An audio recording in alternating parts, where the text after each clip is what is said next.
Reading from Srimad Bhagavatam, Canto 3, Chapter 20, text number 9, 10 and 11. Vidura vacha Prajapati patihi Shushva Prajapati patih Shushva Prajasarge Prajapatin Prajasarge Prajapatin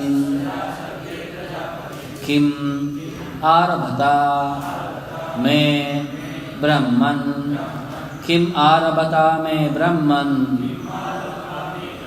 Prabruhi Avyakta Margave Prabruhi Avyakta Margave Vidura Vacha Prajapati Pati Shrushva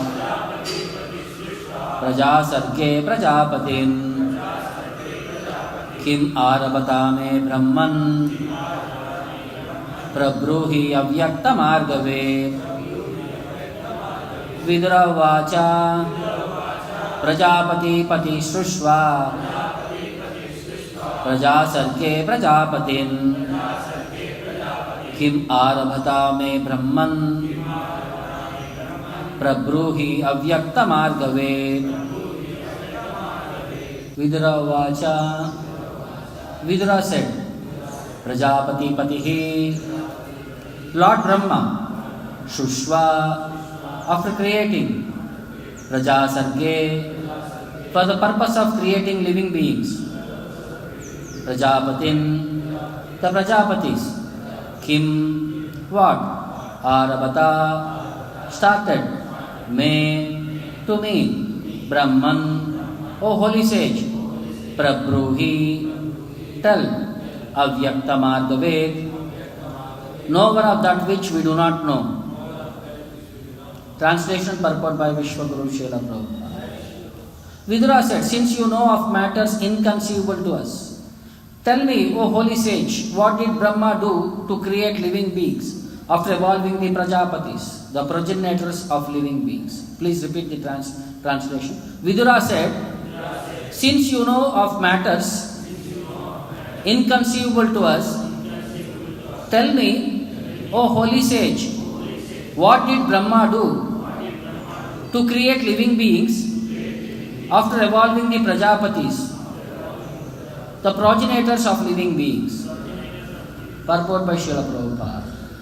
Significant here is the word Avyakta Margavik, one who knows that which is beyond our perception. To know matters beyond one's perception, one has to learn from his superior authority in the line of disciplic succession. Just to know who is our father is beyond our perception. Further, the mother is the authority. Similarly, we have to understand everything beyond our perception from the authority who actually knows. The first Avyakta Margavit is our authority is Brahma, and the next authority in disciplic succession is Narada. Maitreya Rishi belongs to that disciplic succession, so he also is Avyakta Margavit. Anyone in the bona fide line of disciplic succession is Avyakta Margavit, a personality who knows that which is beyond ordinary perception. Next two verses I'll recite myself. Ye marichi adayo vipra yastu swayambhuvo manuhu te vai brahmana adeshat katam etad abhavayam. Vidura inquired, how did the Prajapatis, such progenitors of living entities as Marichi and Swayambhu Manu, create according to the instructions of Brahma, and how did they evolve this manifested universe? Sadvitiya kim ashrajan swatantra utakarmashu ahosvid samhata sarva idam sma samakalpayan. Did they evolve the creation in conjunction with their respective wives? Did they remain independent in their action, or did they all jointly produce it? Doesn't say Bhakti Yoga. Om Ajnanatimirandasya Jnananjanashalakaya Chakshuram Militam Yena Tasmai Shri Gurave Namaha Nama Om Vishnu Padaya Krishna Prashtaya Bhutale Srimate Bhakti Vedanta Swami Niti Namine Namaste Saraswate Deve Gauravani Pracharini Nirvishesha Shunyavadi Paschatya Deshatarine Jaya Sri Krishna Chaitanya Prabhu Nityananda Shri Advaita Gadadara Srivasadi Gaura Bhakta Vrinda Hare Krishna, Krishna Krishna, Hare Hare, Hare Rama, Rama Rama, Hare Hare. So here, Vidura was discussing with Maitreya. It goes back to 3rd canto, 13th chapter, where the discussion started about creation, how the systematically various living entities were created. So initially the 4 sons of Brahma, Chatussanas were created. So then the 10 sons evolved from the body of Brahma. In between Rudra was also there. The 10 great sages were there, which includes Narada. After that, still the creation was not proceeding further. Brahma from his body has generated Swayambhu Manu and Shatarupa. So when Swayambhu Manu asked Brahma, where is my place, where do I stay? Because the earth planet was submerged in the water. So to remove the earth from the bottom of the ocean, Lord appeared as Varaha. We finished that past time. The question goes back to the point where it left there. So that's why Vidura is continuing from there. Prajapati Shushva. Prajapati Pati means the master of Prajapatis, who is Lord Brahma. Shushva, when he created. Prajasarge Prajapatin. He created Prajapatis for the purpose of expanding the living entities. Prajasarge. Kim Arabata me Brahman. What did he do further? After progenitors were created, what action did he perform? Kim Arabata. Prabruhi avyakta margavet. Please explain this to me. Prabruhi. Because avyakta margavet. Because you know of matters which are inconceivable to us. Because you are authority in the disciplic succession, please reveal to us that knowledge which we are unaware of. That word avyakta margavit was glorified by Prabhupada in the purport by saying, one who knows that which is beyond our perception. To know matters beyond one's perception, one has to learn from a superior authority in the line of disciplic succession. So the Acharya in the Parampara system, he is glorified with this title, Avyakta Margavit. And the first Avyakta Margavit was Brahma, followed by Narada. So anyone in the bona fide line of disciplic succession is Avyakta Margavit, a personality who knows that which is beyond our ordinary perception. Vyakta means that is visible, Avyakta means that which is not visible. Margavit means one who knows the process. To explain, to communicate the absolute truth which is beyond our perception. Adokshajaha, generally Lord is known as one who is beyond the sense perception. And the Lord is known as, the Acharya is known as Avyakta Margavit. And the same question in various parts, in the next 2 verses also it continues. E marichi adayo vipraha yastu swayambhuvo manuhu. So there were vipraha, means Brahmanas, Rishis, which were created from Brahma's body by name Marichi Adayaha, the 10 sages. Except one, the 9 got married. The 10th one was Narada, who did not get married. And Swayambhu Manu, who also was generated from the body of Lord Brahma. Tevai Brahmana Adeshat Katam Etad Abhavayan. So on the order of Lord Brahma, Adeshat, Brahman Adeshat, on the order of Brahma. Katam Etad Abhavayan. How did they evolve this universe with all these various living entities? And further it says, Swadvitiya Kim Ashrajan. Swadvitiyaha, with their wives. Kim Ashrajan, did they procreate along with their wives? Swatantra Uta Karmashu, or did they create independently? Ahosvit Samhata Sarva Idam Sma Sankalpayan, or Samhataha, or did they all combine together and they produce? So this is the point which was raised. So why it was raised? Did they produce with their wife, or they independently, or they combinedly? Like Brahma, he did not involve his wife. Everybody were produced from the body of Brahma.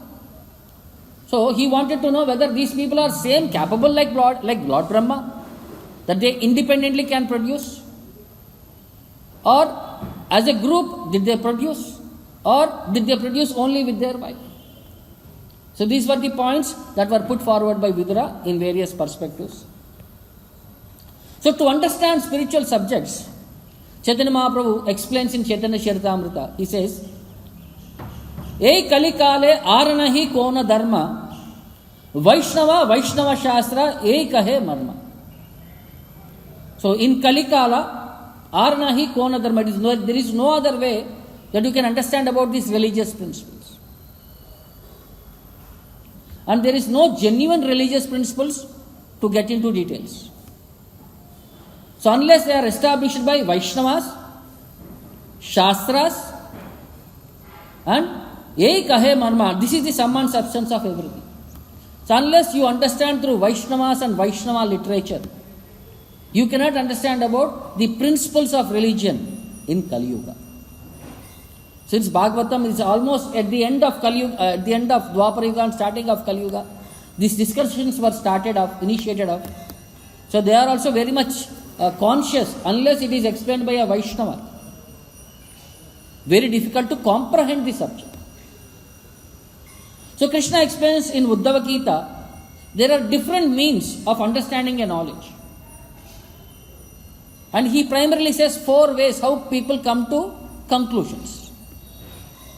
Shruti pratyaksham atihyam anumanam chatushtayam. These are the 4 ways Krishna is saying how people come to knowledge, to understand knowledge. Shrutihi, from Vedic literature. Then pratyaksham, by direct experience. We say live incident. Somebody is standing there and covering the information, live incident. That is called as pratyakshaha. Then atihyam, which is traditional wisdom. By your experience from the past. You heard from the parampara system. Atihyam. And anumanam, logical induction. Chatushtayam, these are the 4 ways. Pramaneshu anvastanat vikalpat sa virajyate. So by which one can understand this temporary material situation of this material world, and by which one can become detached from this duality of this world. Means to understand the absolute truth, which includes knowledge of the matter, spirit, and the duality of this material world, how Jiva becomes bound up in this knowledge. If you get to know these details, you become detached from this material perspectives. So these are the 4 things what Krishna is saying. Jiva Goswami elaborated this subject by saying there are 10 ways how to understand the knowledge. And most of these philosophers were following any of these things. Like Gautama, Kanada, Vyasadeva, Shad Darshanas they are called as. 6 kinds of philosophers. Patanjali, Yajnavalkya. So he gives the philosophical perspective by saying the first one is known as Arsha. Means the statement of an authoritative sage or demigod. This is known as, the knowledge is known as Arsha. Like we are all hearing, authoritative sage Maitreya will say, or he was asking, what did Lord Brahma say, the authoritative demigod? So Arsha, this kind of knowledge is known as Arsha. Like there are many people like Kapila, Gautama, Patanjali, who have their own philosophy, but their opinions always differ. And therefore Mahabharata generally says, Nasho Rushiryasya Matam na Binnam. Many people, many opinions with no conclusion. So if you have to understand the knowledge, Dharmasya Tattvam Nihitam Guhaya Mahajano Yena Gatasya Panta. If you have to understand that intricate details of this Dharma, Tattvaha, you have to follow in the footsteps of Mahajana.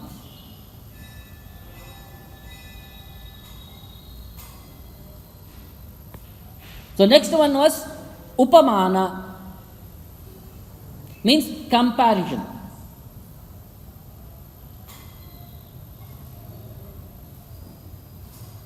So if you have one subject which you know and the another subject which you do not know, we try to compare.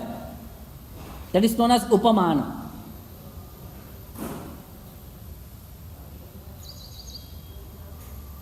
So some things like an animal which looks similar to this animal.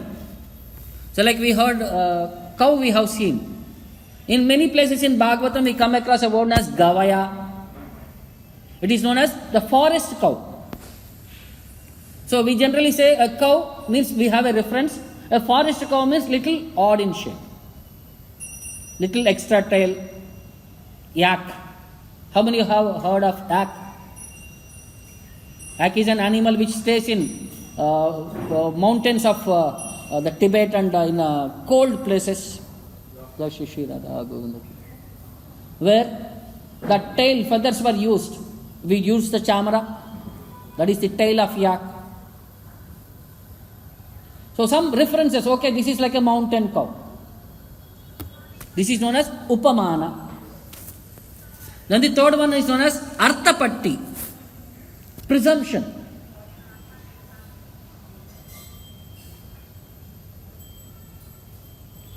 So by this means we assume an unknown fact or facts to account for some known facts or facts that are otherwise inexplicable. Like there was one person by name Devadatta who is very fat, but we see whole day he does not eat anything. So we automatically conclude he eats in the night time. This is presumption. The fourth one is known as Abhava, absence.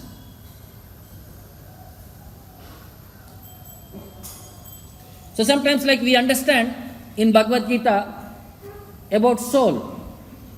How do you understand? In the negative perspective only. It can be neither be burnt, neither be killed, neither be dried, nor be cut. So you have to understand the eternality by negation. So this is one understanding. This is known as Abhava. Then there is known as Sambhavaha, which is known as inclusion.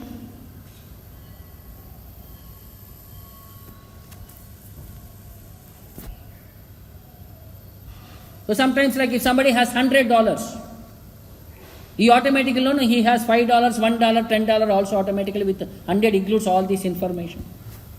So this is known as Sambhavaha. The sixth one is known as Atihya, tradition.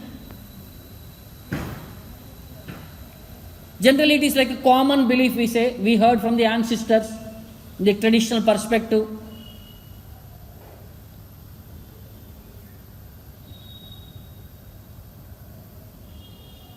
Like for example, we hear Taj Mahal was built by so and so.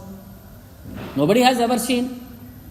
But because we heard from the books, we heard from the historians, so and so was built by Taj Mahal, we accept. Like this. This is known as Atihya. Then seventh one is known as Chesta, a gesture.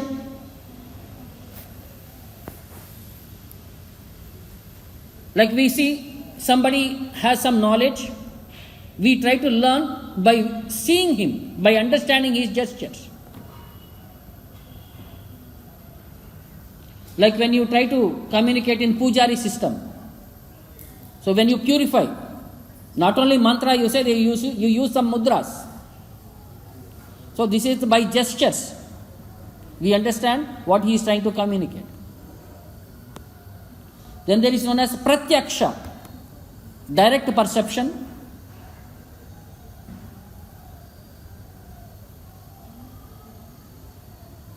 So this is one problem with this is the senses, because they are not in proper consciousness, they are not in pure state. The knowledge is not always taken as pure. It can be invalid knowledge also. In spiritual perspectives. Then there is something known as Anumana. This is based on inference based on generalized experience.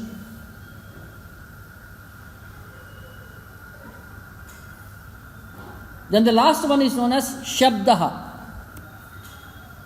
revealed knowledge, which comes down in the disciplic succession through spiritual master in the Parampara system, through the Vedic scriptures. That's why generally Shastra says we should have our eyes anointed with the Shastra. Shastra Chakshusha. And Shabdaha is that the Shastra in sound form. So this is considered as the authentic way of understanding this knowledge. So that's why Vidura was also saying, Avyakta Margavet. Since you are the possessor of that knowledge, I want to understand from you that specific knowledge. Which, because discussion between higher capacity people, what would have happened? What did they actually do? And when was this discussed? It was discussed in current scenario, but when did this incident happen? At the starting of creation. So there is a very big time gap between the situation and the discussion. So unless you hear from the authoritative system, it is very difficult to conclude what actually transpired the events there. The actual communication. Like for example, recently I just saw one quiz, somebody was asking, what is Krishna's flute's name? So he was taking a mic and he was asking everybody. How many of you know what is Krishna's flute's name?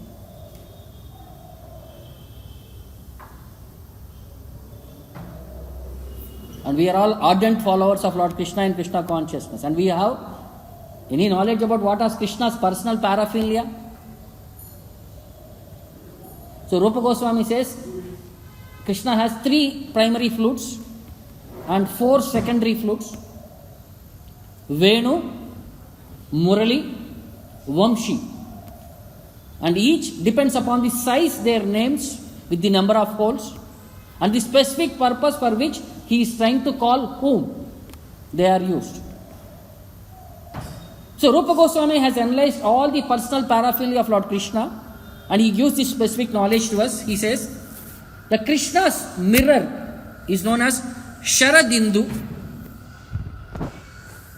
and Krishna's chamara is known as Madhu Maruta. You always see Krishna lying down and somebody is doing chamara to him. Raktaka, Patraka, the personal associates, when Krishna takes rest, they do chamara, Venjana to him. That specific chamara was known as Madhu Maruta. Then Krishna's favorite lotus flower is known as Sadasmera. The lotus flower in Krishna's hand is known as Sadasmera. Krishna's toy ball is called as Chitra Karoka. And Krishna's golden bow, Ramachandra's bow is known as Sarangi. The Krishna's bow is known as Vilasa Karmanna. And the bow, 2 ends of that bow is known as Mani Vanda. And the rope which tied this bow is known as Manjula Sara. And Krishna has 1 scissors in his hand which is known as Tushtida. The horn by which he blows the sound, bugle horn will be there. It is known as Mandra Gosha. And Krishna's Vamshi flute is known as Bhuvana Mohini, which enchants the entire universe. And another name is known as Mahananda. Krishna's flute is also known as Mahananda. When Krishna's flute, which has 6 holes, it is known as Madana Jamkriti. So when Krishna's Murali flute is known as Sarala.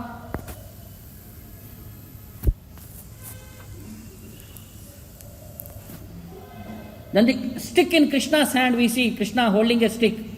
It is known as Mandala. And Veena in Krishna's hand is known as Tarangini.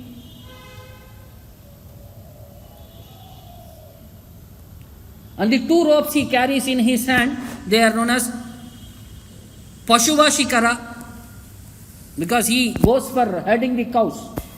So sometimes he has to catch a cow. So the ropes are also there in his hand. And when Krishna milks the cows in the bucket, that bucket is known as Amruta Dohani. Then these are the external paraphernalia. Now personal paraphernalia which he wears on his body.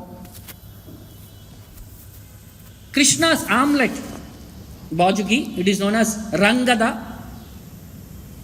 And he has bangles known as Chankana. And there is a ring on Krishna's finger called as Ratnamukhi. And Krishna's dress is called as Pitambara. And the ankle belts, what he wears on his legs is known as Kalajankara. And the anklets, which he wears as Hamsa Ganjana. And the pearl necklace on his chest is known as Taravali. And there is a jewel necklace with 27 varieties of gems on his chest, which is known as Tadit Prabha. Tadit means lightning. Prabha means effulgence. The pendant which adorns the jewel is known as Hrudaya Modana. And there is a special gem on Krishna's chest known as Kaustuba.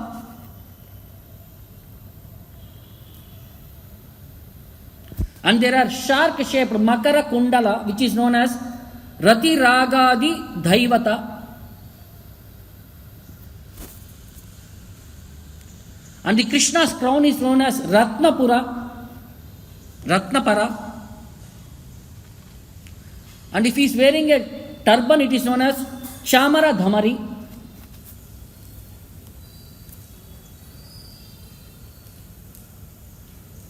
And the peacock feather which Krishna wears is known as Navaratna Vidamva.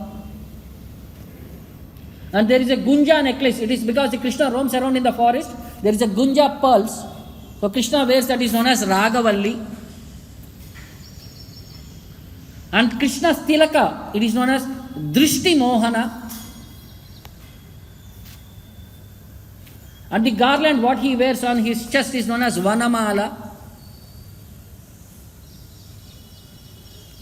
And there is one more garland which has 5 different specific color flowers, which is known as Vaijayanti Mala. So these are the various aspects what Krishna wears on his body. We every day see the decorations, but to understand them, you have to hear from the authority. What does they actually mean?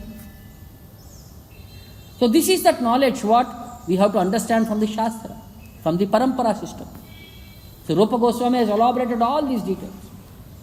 We every day see so many things decorated on the body, but why is that decoration? Because Krishna has these so many aspects. Sometimes we see he is wearing a crown, sometimes we see he is wearing a pagadi, sometimes he is wearing an anklet, sometimes he is wearing a bajuki, sometimes 2-3 haras he is wearing, 2-3 garlands he will be wearing. So everything has a specific count and a name for the subject. So the spiritual perspectives are something like this. The touch of a pure devotee is very essential. So this was one incident in New York in 1980s or 90s. There was one medical conference. So there were many devotees, many people, doctors who had come, who are all from the Buddhist background. So some devotees came there, approached them, one main person, and he showed Bhagavad Gita. And in that Bhagavad Gita, he showed Dashavatara. And he said Buddha's face, and he said, this book talks about Buddha, and he sold him Bhagavad Gita. So that person took that book, he went back home. When he went home and he opened that book, he saw it is nothing to do with Bhagavad Gita. It is nothing to do with Buddhist perspectives. And it is a religious book and it is Hindu book. So he thought, let me do one thing. I have one Hindu professor. I will give it to him. He gave it to his professor. And that professor was a Mayavadi follower. So he thought, this book is completely about bhakti. This is not my subject. And he kept it aside in his library. Since they are all from Taiwan, Malaysia, that side, where English is not their proficient language. So his son, wanting to understand English and to learn English, He was looking for some book which he can get guidance for. So he came across this book, Bhagavad Gita in English. He picked up that book. And every day he kept one dictionary next to him. And he started reading each line, each word with reference to dictionary. Just to learn English. In 6 months, he picked up English. By the time he finished some 6-7 chapters, he picked up Bhakti also. He became so sincere, serious that he became a full-time missionary. From Buddhist to Shankaracharya to devotee. See, one book, where it was sold, where it had an impact. The spiritual life is something like authority. Because you come in touch with a pure devotee with some other intention, just to learn some English. Along with English, you have been blessed with Bhakti also. So spirituality is something like that. Expect the unexpected in your life. You always see these miracles happening in our life. You go for something else, you will get something else. But all this is possible because the touch of pure devotees. So much so that he became a very systematic devotee and he started some 10 to 20 temples inner and around that country. So serious and strong he became. So similarly in spiritual perspectives, we all read, we all understand, but we have to practice. The endeavor is correct, but to put it into application. So what was Chaitanya Mahaprabhu's principle? Yare deko, tare kaho, Krishna upadesh. Whomever you meet, whatever you know, you try to communicate. When you communicate, what happens? It reinforces our understanding. And when somebody asks a question, it ignites our inquiry, our knowledge capacity. You go back, you refer, and you become increased in your understanding. So when these discussions were happening, when devotees of high caliber, when they discuss, what is benefit for us? The subject matter which will awaken our experience. It will awaken our knowledge. And by which you can extend your realization perspective. So how the question was asked? The clarity in the perception of understanding knowledge. Did they create individually like Lord Brahma? Are they that capable like Lord Brahma? Or did they create with their wives? Or as a group, as a whole did they create? No, Maitreya will answer in the further perspectives. So generally to inquire, see, how did the creation happen? Just one question would have been done. But to break it into parts, to understand minutely.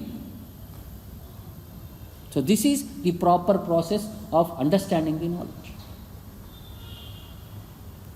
So I'll stop here. Any questions or doubts? ग्रंथराज Shrimad Bhagavatam की विश्व गुरु श्रील प्रभुपाद की निताय गौर।